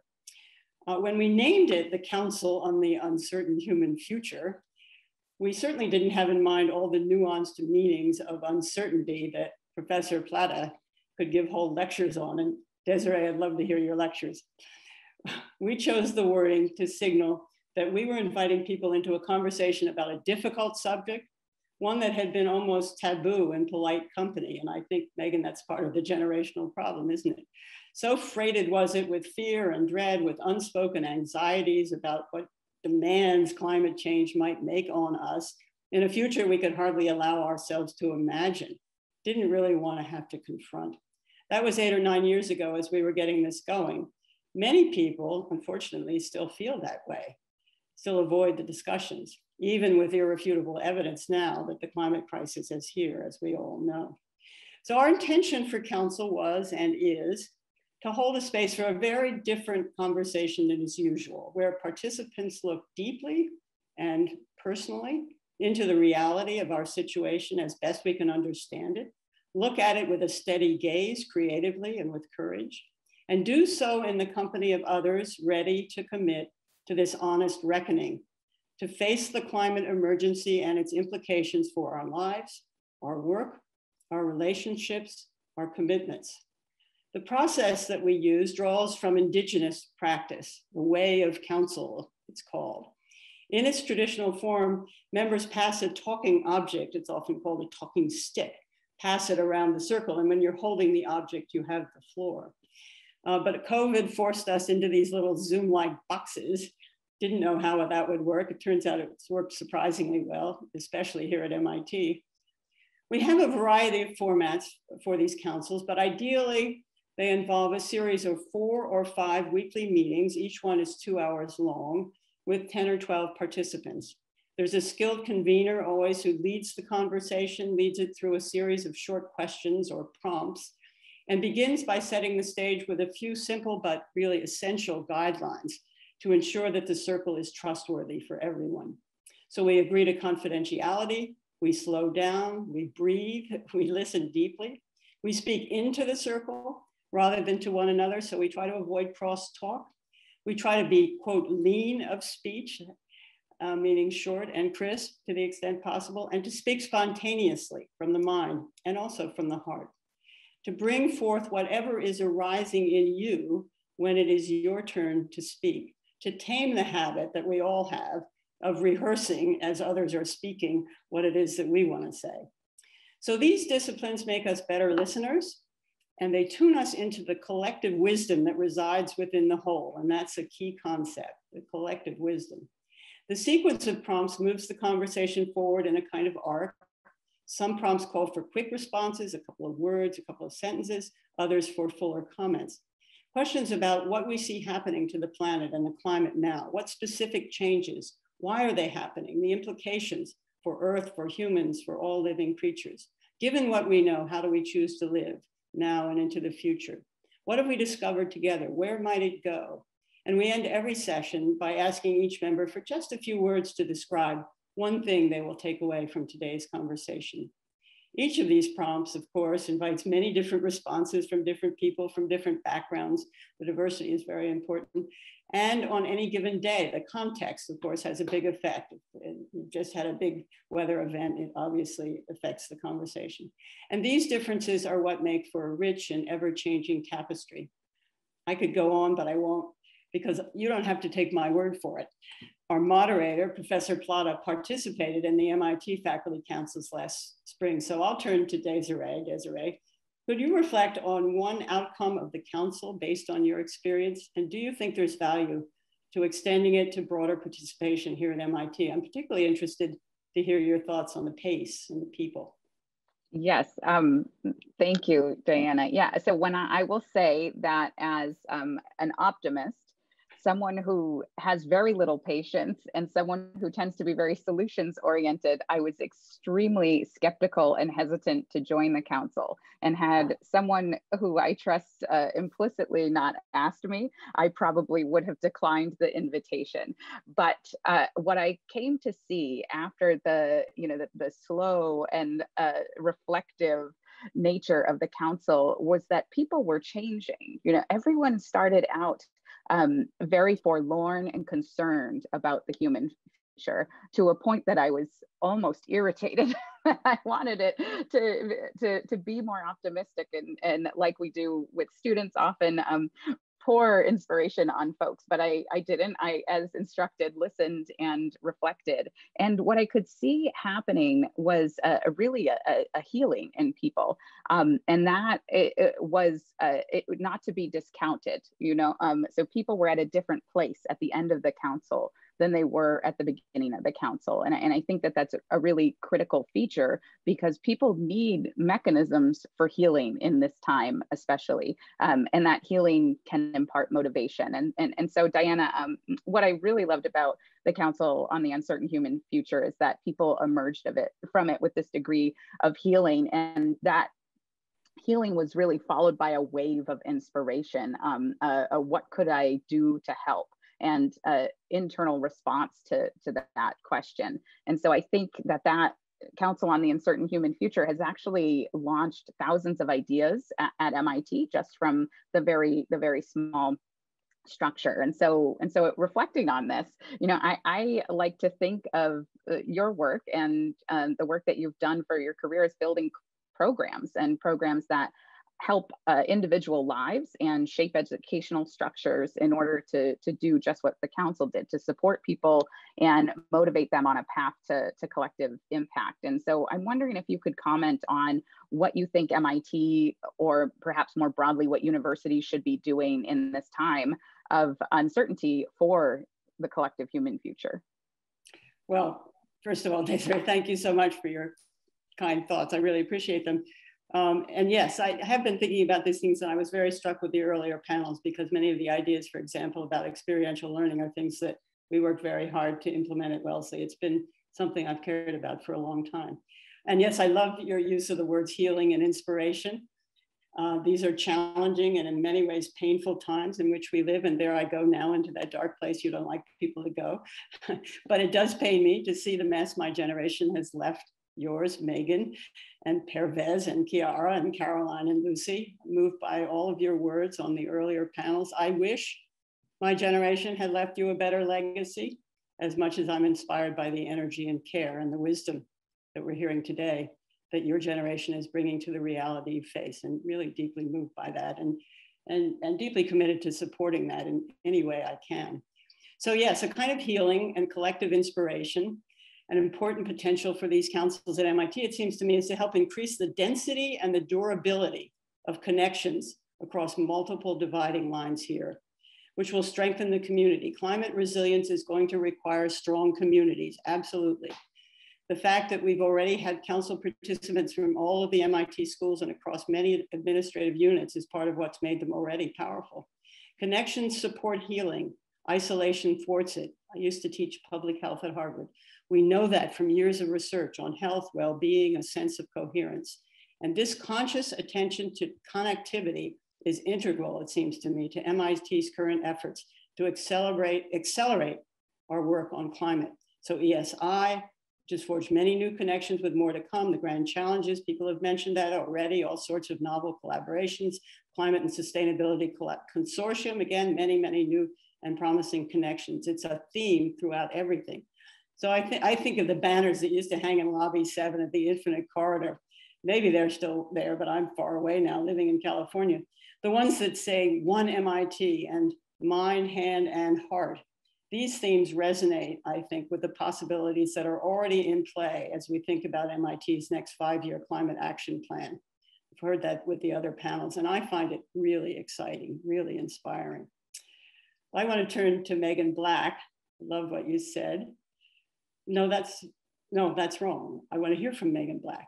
Sorry. There are two Megans, it's a lot. Confusing, yes. Yeah, so I am new to MIT and therefore new to the Council on the Uncertain Human Future. And I'm so intrigued by it and by the parallels to something like these countercultural movements I described earlier. And this effort that you lead strikes me as one that has sought to run a little bit counter to the MIT culture at different moments. How do you think about that? And could you say more about the evolution of these councils across the country and even the world? What are you learning about the purposes they serve? If there's more to say, then you have already shed wonderful light on this. Thank you. Great. Well, thank you so much. Yeah, and I'm excited to hear your historical allusions. I want to hear more about them. They're very exciting. So your question about the needs council meets has been challenging for us to answer concretely. For example, when we're writing grant proposals, we all write grant proposals. What are our goals and our outcomes? That's because we see these councils as an emergent phenomenon. They're spreading organically. We don't have a big master plan. We're building the bridge as we walk it. Sometimes we think of its progression as vaguely mycelial, although I hesitate to use poetic license in this place of scientific precision. But we have seen and collected evidence of collaborations, mutual learning, exchanges of resources and skills, of new ideas, new projects, and lasting friendships that emerge from these councils and endure beyond them. We launched the first one in 2014. We've supported a steady spread of the network in higher education and in other institutes and communities. It's not all over the place. I don't mean to imply that. Clark University was the beta site for universities, and they've done a whole lot there. Swarthmore is spreading it across the whole college. Worcester State and others are developing, UC Berkeley, University of Edinburgh, I think I said, as well as regional groups in Kathmandu and Santa Fe and the San Francisco Bay Area, and again, others in Prospect. We have a growing team of national conveners who can facilitate these gatherings. Council is, as you suggest, countercultural. I love that you brought that up, thinking about the scientists who rallied to deal with nuclear proliferation. Council is a non-Western, non-hierarchical, anti-racist form of communication, or it intends to be. Those are important themes. As it builds community, it aligns itself in opposition to what I'll call the fossil fuel economy, the extractive mindset and culture that has brought us to this precipice. It operates differently from that. In our dissociated modern culture, Council, although ancient in origin, has the feel of a radically new social technology.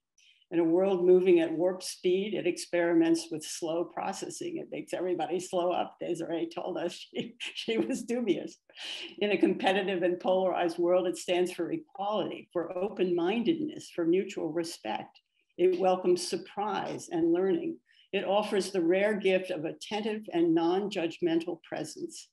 And so over time, our discomfort with uncertainty may yield to comfort with not knowing, with accepting complexity and the paradox of being human, being vulnerable, trusting each other with what we see, hear, perceive, sense, intuit, what we feel deeply, trusting each other with that, recognizing our essential interdependence with each other and with all living beings on the planet, pooling our sorrows and fears, but equally our hopes and joys, so that we may in time become not only wiser, but also less alone, more grounded, more empowered, asking the kinds of questions of each other that are being raised in this forum.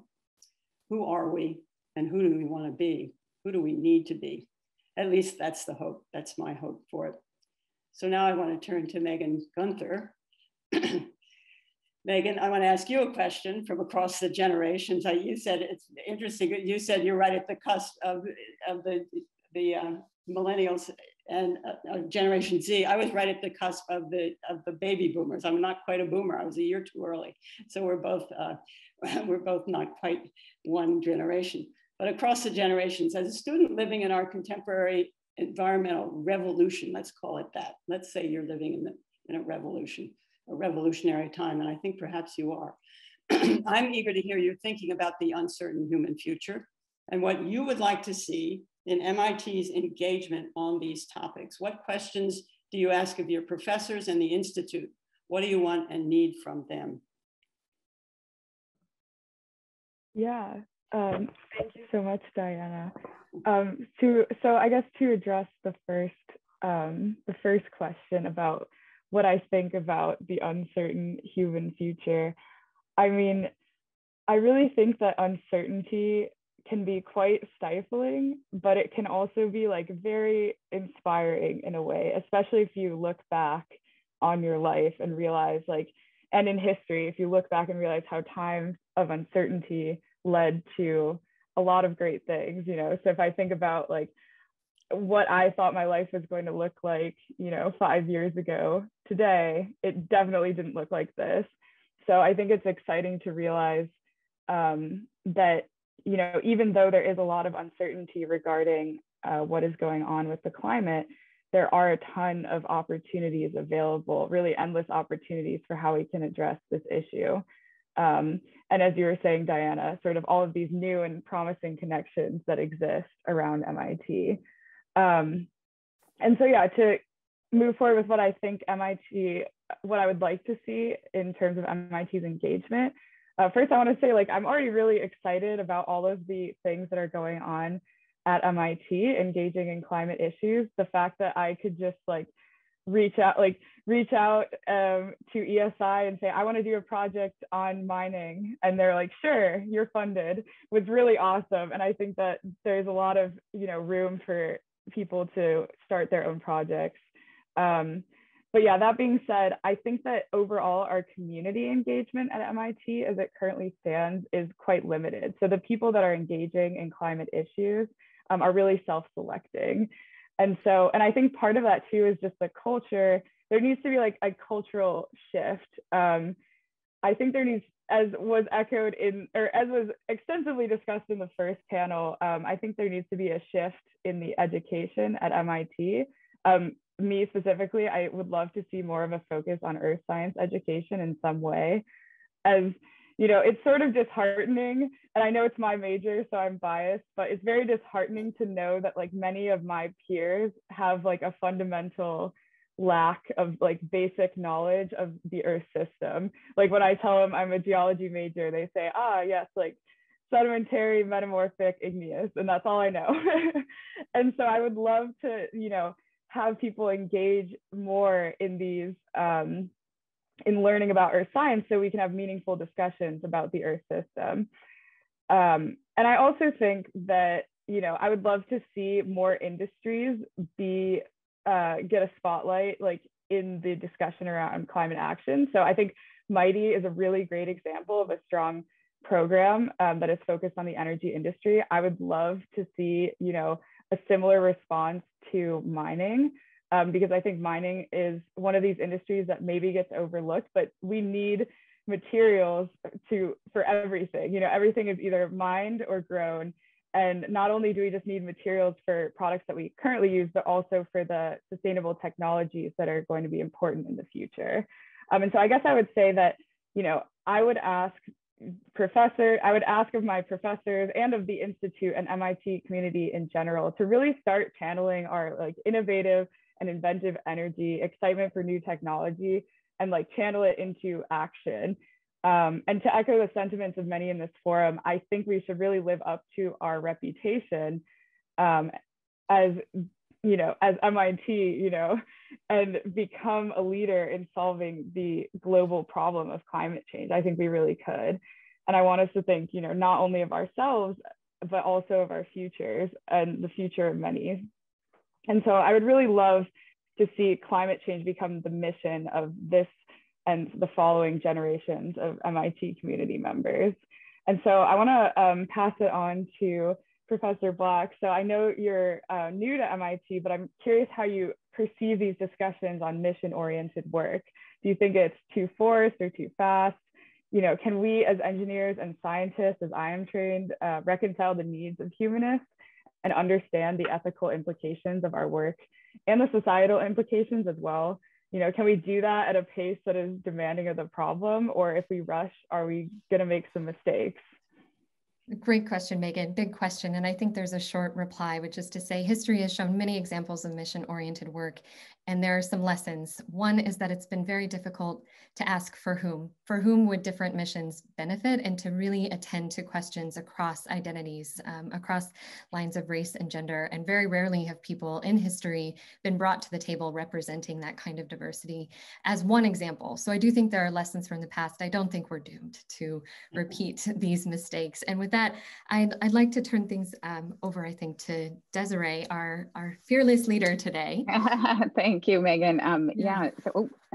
So I wanted to pick up on some of the things that Megan Gunther was talking about, including what can MIT faculty and students and alumni do as a cohesive force. This was brought forth as a question from one of the audience members. You know, how could MIT engage with the MIT DC office and centralize our many voices? And I think that this is I'm going to steal this one and say, I think that what you're seeing right now, and Megan Gunther alluded to, is the community trying to get some coalescence around these problems and actually stand up strategic plans. So MIT's climate action plan is forming, will be formalized very soon. And part of the thrusts there are supporting the engine, you know, in technology transfer, standing up the MIT Climate and Sustainability Consortium, as well as the MIT Climate Grand Challenges. And those initiatives have had an amazing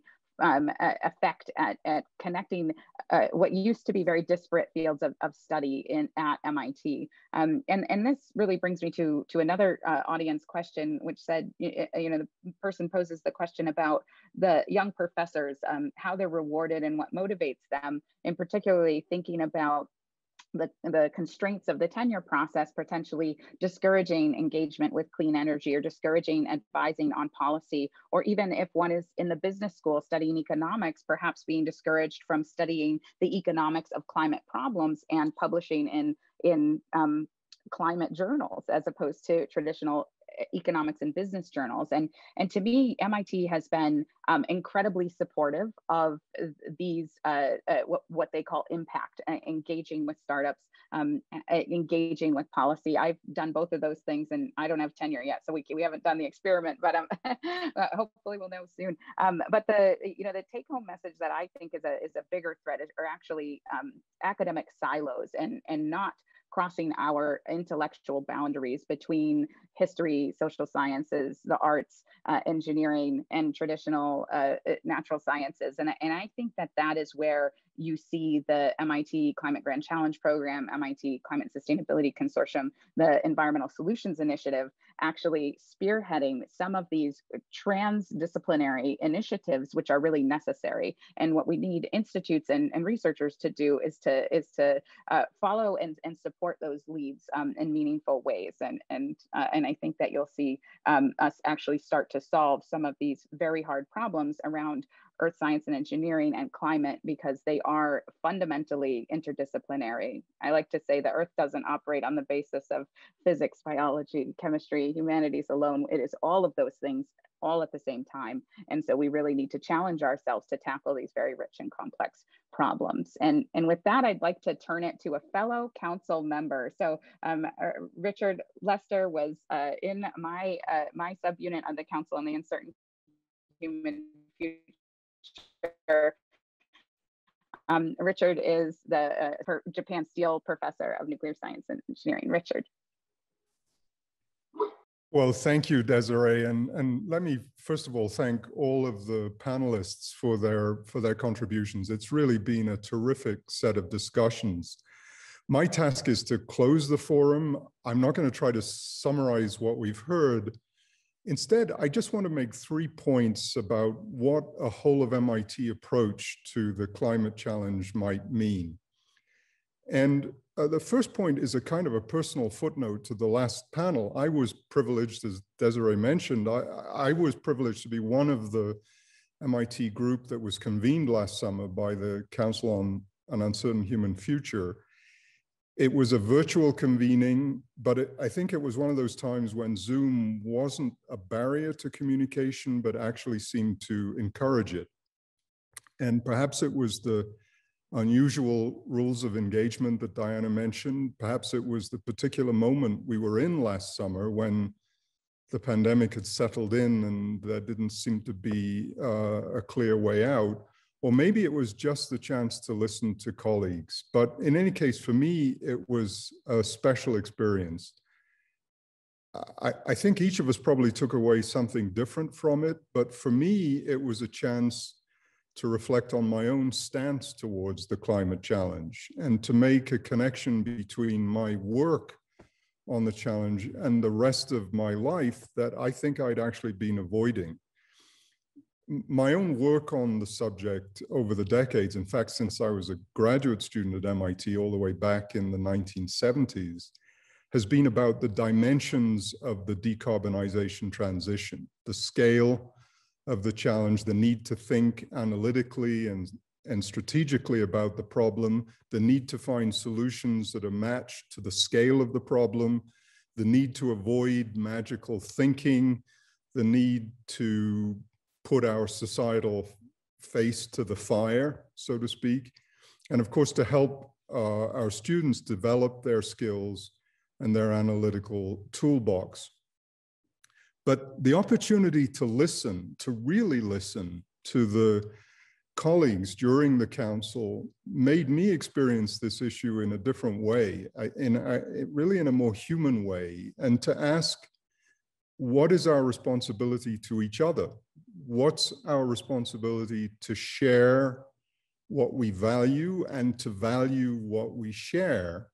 And I'm really, truly grateful to have had that experience. So that's the first point.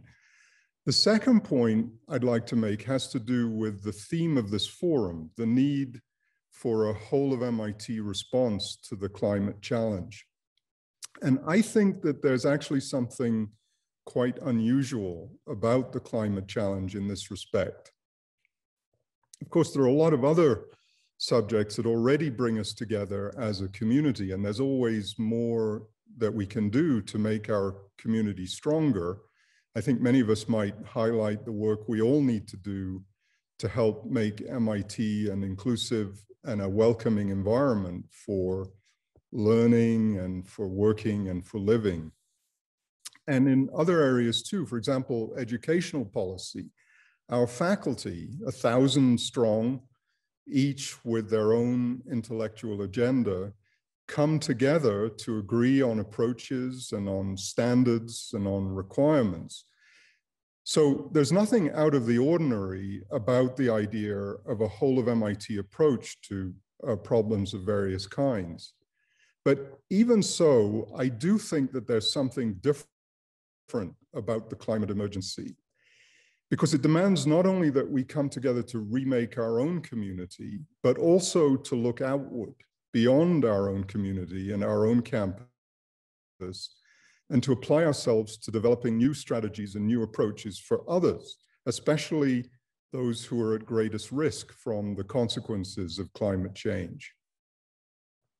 Now, people might say, well, look, what's so special about that? After all, MIT faculty and staff and students are routinely engaged in research on a whole range of practical problems. That's a core part of MIT's mission. Indeed, it is our primary purpose, teaching and research with relevance to the practical world as a guiding principle. But again, I think there really is something distinctive about the climate emergency, because the transition to a low carbon society is going to touch the lives of almost everyone in a direct and a tangible way. And so the problems that will need to be solved, because more often than not, they have to do with how people live and work, will require a synthesis of scientific, engineering, social scientific, and humanistic knowledge. And the research we do must similarly involve culture and politics and ethics and history, as well as science and technology. And this is what I think a whole of MIT approach means when it comes to the climate emergency. It can mean other things too. It can mean involving all parts of our community, students, staff, alumni, and faculty. It can also mean involving all of the things that we do at MIT: education, research, service, community engagement, innovation, entrepreneurship. But what I think a whole of MIT approach especially means in the case of climate is the need to involve all of our disciplines and all of our branches of knowledge. And by the way, this is the approach that we're taking with the Climate Grand Challenges Initiative. And it was encouraging that almost 400 of our faculty and senior researchers from 90% of MIT's departments in all 5 schools in the college responded to the open call last summer. And by the way, also a large fraction of the nearly 100 teams that formed hadn't previously collaborated with each other. So I think we can honestly say that Climate Grand Challenges is indeed a whole of MIT response. And this brings me to the final point that I want to make about what a whole of MIT approach to climate really means to me. It means, first of all, that each of us as individual members of our community, if we're convinced of the importance of this issue, has a responsibility to put our shoulders to the wheel in areas where we feel that we can each be most effective. But it also means that each of us also has a responsibility to think hard about MIT as an institution, and to ask not only how can I as an individual be most effective, but also how can this institution to which I belong be most effective? What are its unique strengths? How can they be applied most productively to the areas of greatest need? And how can I, as a member of this community, help make this happen? And I think that the climate challenge is too big and too important to waste time on anything that deflects us from the answers to these questions. We're like a marathon runner. We don't have time to wave to the crowd. We don't have excess energy to burn. And to me, the answers to these questions are very clear. For the world to get to net zero carbon emissions later this century in ways that are both equitable and affordable, we're a long way from having all of the solutions we need. And this is true even though much can and must be done with existing approaches and technologies and the continuing improvements that will be made to these. But there's no pathway of incremental improvements to existing approaches that will be sufficient to get us to where we need to be. Nor do we have the solutions in hand to enable different societies, most importantly, including the most vulnerable ones, to adapt to the climate-related changes that will be unavoidable even if the world does manage to achieve net zero emissions. And the energy and the creativity of MRT, our students, our faculty, and our staff, should be directed towards what is still to be discovered and what is still to be realized in practice. Because this institution, more than most, has the capacity and therefore the responsibility to contribute in these areas. And it seems to me that the question that we should always be asking ourselves is how can we make our institution stronger and better able to contribute where we can have the greatest impact? That's what an authentic whole of MIT approach means to me. And so to finish, I want to thank John Fernandez for his leadership of this forum, but more generally for his leadership of ESI and our climate work at MIT. There are different ways to lead. John's leadership is the most valuable there can be for any organization because he finds new ways to connect people, new ways to bring people together. And it really is the most important kind of leadership. So thank you, John. And with that, I think my job is to declare the forum closed. Thank you to everyone for participating.